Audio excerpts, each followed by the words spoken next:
Hey guys, it's Christy and welcome back to my channel. Thank you so much for joining me. Today we're going to be talking about the 10 eyeshadow palettes I would keep if I could only keep 10 high-end palettes. So before we get into it, I hope you'll consider subscribing to my channel before you leave.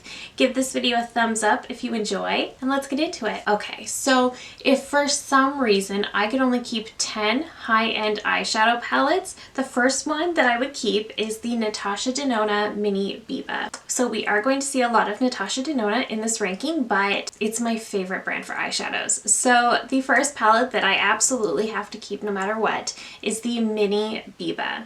This one, I don't know what hold this one has over me. I think it is that shimmer shade in the middle. I will say I find these peachy tones to be very flattering on my eyes in particular, and then this shimmer shade is just so gorgeous. There's just something so special about it. I love this palette. This is great for every day. It's great for special occasions. It's really perfect for anything, and I love this little palette so much.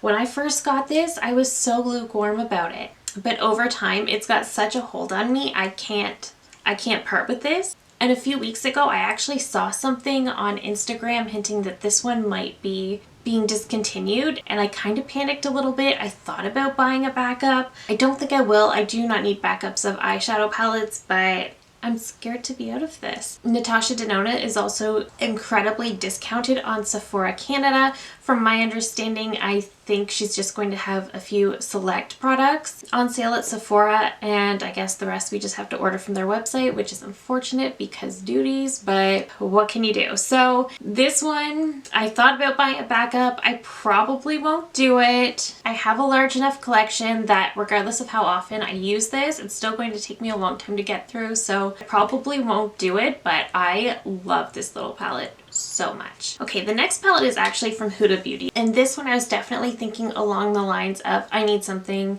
colorful, I need something for spring. If I can only keep 10 high-end palettes, I need at least one that has a bit of color in there. And for that option, I chose to go with the Huda Beauty Mercury Retrograde palette. This one is one of the best she's ever done. I do think this one is now discontinued, which is so unfortunate because it's so stunning. I also really love Rose Quartz, but I chose this one if I could only keep 10 because it just gives more options. Rose Quartz is definitely more pinky, rosy, whereas this one, it gives us the pinks, it gives us the purples, it gives some of these brown tones. It also has these kind of blue shades up here, which would just give me so much more variety. So I thought this one would be a really good choice. I love the formula in here. I think Huda does a great job with these larger palettes. I also credit her with having some of the best textures on the market. I think she plays with texture really well. So I do really love this palette. I think it is phenomenal.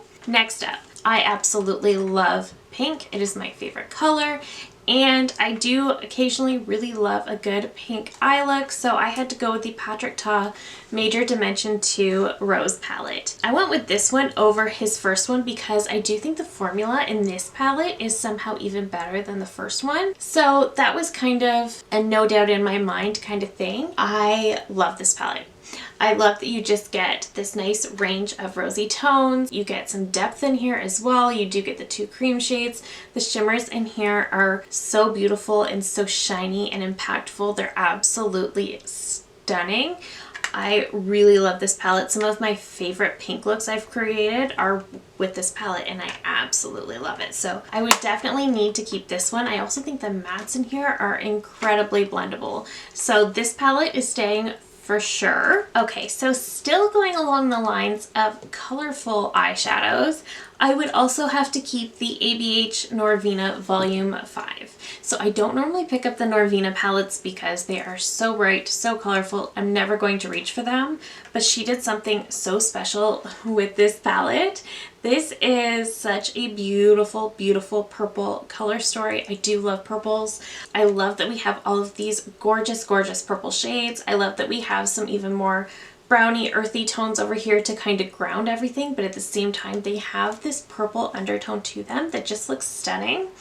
And then we have some lighter tones, we have some pinks, we have some more kind of gold tone shades in here that also just kind of pull everything together really nicely. They just give such a nice variety. When I look at colorful palettes, I don't always feel inspired. I often tend to just initially feel overwhelmed. I love a good brown look. I am very monochromatic in my makeup style, but when I look at this, I do not feel overwhelmed. I can easily figure out what I want to do, and I always love the look I come out with. So Norvina Volume 5 is definitely sticking around. Speaking of neutrals, a palette that has since been discontinued and still breaks my heart to this day is the Tati Beauty Texture Neutrals Volume 1. This is getting pretty old at this point. The formula in here is still really, really good. I have loved this palette since it came out. I love the shades. I love the different textures of each shade. I think she really did something with this one. I absolutely love this palette. I'm actually close to hitting pan on the shade Aura, and I'm kind of getting close on Soothe as well. So that makes me sad because I know I can't get this anymore, but this palette was such a favorite of mine. I used to use this palette every day without fail. I love this one so, so much, and this is one I'm still tempted to reach for quite often. So would definitely be keeping this one as well. Another neutral palette that I absolutely must hang on to is the Natasha Denona Biba. So I kept the mini Biba and I'm keeping this one as well. Sometimes her minis are sisters to the larger counterpart. Sometimes they are cousins. Sometimes they are very distant cousins. With the Biba, I can see maybe sisters, but they're definitely different. The mini pulls more peach. This one is definitely a very, very neutral brown palette, and I love it so much. This one does not have a ton of shimmer in here, but it has everything you need. It just has some really great transition shades. It's got a black. This black is actually a creamed powder, which I kind of find interesting. This palette is a newer addition to my collection. This is one I think I picked up maybe back in the fall. Sephora randomly had it discounted for 50% off, so of course I splurged. This retails for $170 Canadian, so when it was on for half price, I was all over it. But I really do think this is such a beautiful palette. It's easy to look at and say it's boring. It kind of is, but it's beautiful. For the longest time, I was thinking about picking up the Charlotte Tilbury Super Nudes, but I've got this, and I've also got the Milani Gilded Mini Palette in Whiskey Business. I do not need the Super Nudes anymore. I also thought about picking up the Makeup by Mario Master Matte, since that is finally back in stock, and again, because I have Whiskey Business and this one, I don't even need that one.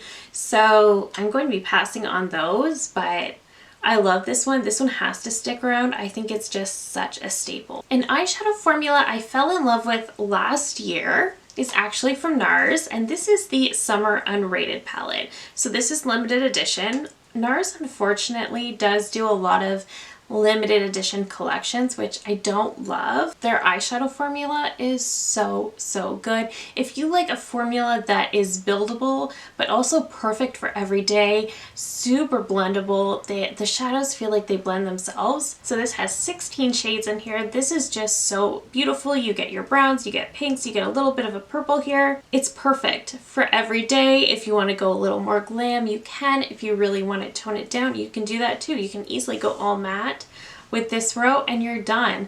I love this formula. This formula, again, it's just such an incredibly good formula. I instantly fell in love with the Nars formula after this palette, and I've been buying their palettes ever since. I will say I do not think their quads are worth the spend, because the quads are almost the same price as this, and you get 16 shades versus 4. So I would definitely be picking up their 16 pans or their 9 pans over their quads, but their formula is phenomenal. Okay, next I pulled the Natasha Denona Retro palette. I love me some mauve tones.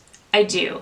I love mauve tone eyeshadows. I feel so pretty and girly when I wear mauves, and I just find it to be a very flattering shade on me, so I would absolutely have to keep the retro palette. This palette is just so beautiful. I love this one. This one has seen a lot of use from me, especially the shade Andy has quite a dip, and the shades Glitz and Psychedelic are absolutely stunning. I love them so, so much. This one's a forever love for me for sure. And I would also be keeping the Natasha Denona Glam palette. I don't have any basic cool tone palettes with just these types of grays and cool tone browns, so this one is a must. I love this one. I think it's so beautiful. It's so wearable for every day. It's so user friendly.